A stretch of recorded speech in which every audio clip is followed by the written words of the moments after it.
So yesterday I made a video talking about farmer assessments from the combine and how important it is to make sure that the assessments and analysis that we're making is not just based off of the emotional experience we have, but also good data and good comparisons, and putting everything into perspective, because a wrong decision, a wrong assessment can influence the upcoming season as well. And I was specifically talking about corn yesterday, but I had a coworker that called me this morning, messaged me this morning, and shared a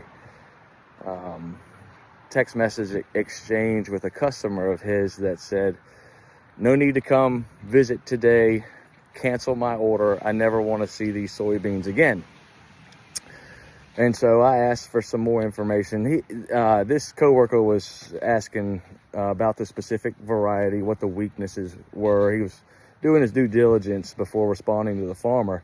And so I asked for some more details on the specific farmer, location, what was going on, and he sent some pictures. And the farmer said he took a picture of him holding one soybean stalk that had like 2 or 3 pods on it that was 4 feet long, and he said they all aborted. They were gray and lodged, and they did look awful. Farmer said, "I never want these again." And I told my coworker that they needed to go out there and see for themselves what was really going on. The variety that farmer planted is a very strong performer. In fact, I haven't seen really any weaknesses with it. So there's something going on behind the scenes, and to figure out what was going on, they needed to get in the field and don't just trust the farmer's pictures that he sent. Sometimes they can be very one-sided. And so this person got out in the field. Well, first he gave me some information. This was a group 4-4 planted in the Mid-Atlantic region, April 26th. And now it's Thanksgiving and they're just harvesting it. So one big red flag is that he harvested way too late. So I still encourage them to go out into the field, take pictures, document what's going on. Don't take the farmer's word for it. Get out there and see what's actually going on. Maybe you can help him problem solve and improve for next year, because it's definitely not the genetics. And he got out there and he sent me pictures of beans that were lodged, beans that had 20% corn earworm damage where the pods had holes in it, so there was no spraying for corn earworm. 20% of the stalks had broken down.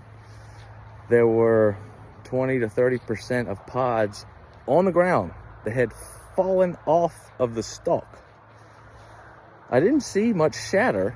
There weren't very many seeds on the ground, but there were full pods that had fallen off the plant, laying on the ground.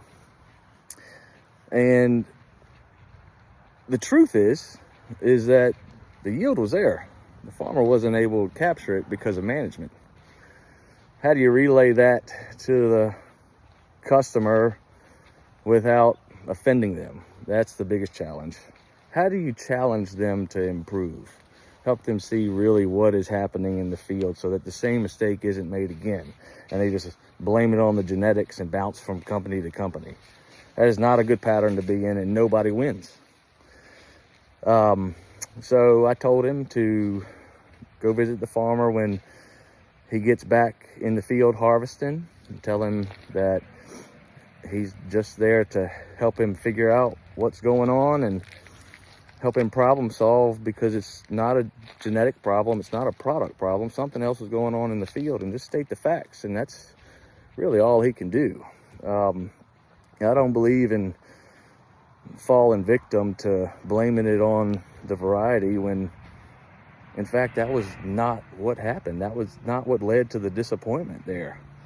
A fact is that a soybean, based on weather, the GDUs we had this year, the weather we had this year, a group 4.4 bean that was planted April 26th was ripe the middle of September. let's just say September 15th, that bean was ready for harvest.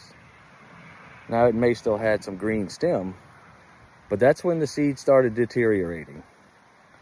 Now it's November 20th. And so,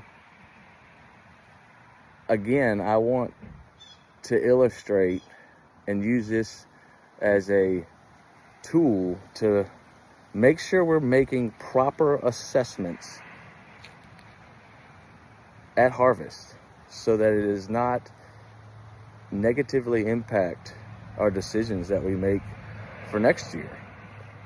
That bean, in all likelihood, was 20 or 30 bushels stronger than he's going to see.